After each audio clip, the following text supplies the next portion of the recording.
ให้เหลือแต่ใจที่มันนุ่มหนาวตามความพอใจของเจ้าจะเอาเหลือเพียงความเศร้าให้ไว้ดูแลจะเปลี่ยนแปลงไปสุดแท้แต่ใจจะไปพักภัยตามใจคนดีตามความพอใจของเจ้าที่มี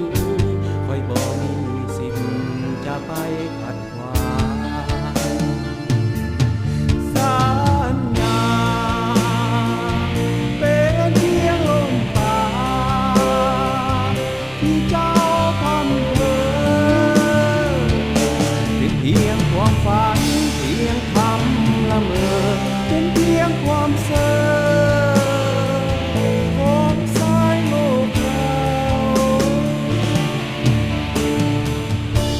จะเอาอันใด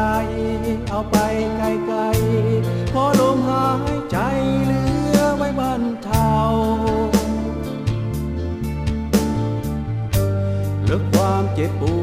วดที่มันแผดเผามันคงทุเลาเมื่อเจ้าจากไป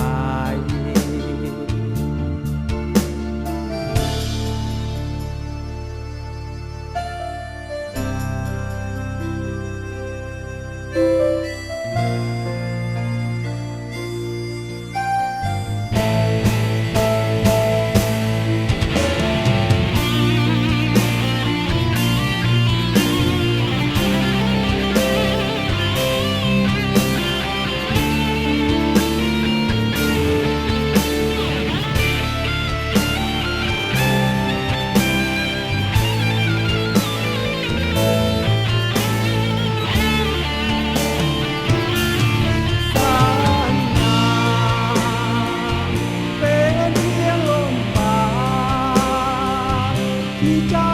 ทำเพ้อเป็นเพียงความฝันเพียงคำละเมอเป็นเพียงความเพ้อของสายโลกเราจะเอาอันใด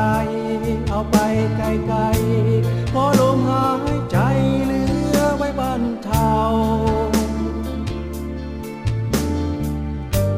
เลิกความเจ็บปวดที่มันแผดเผา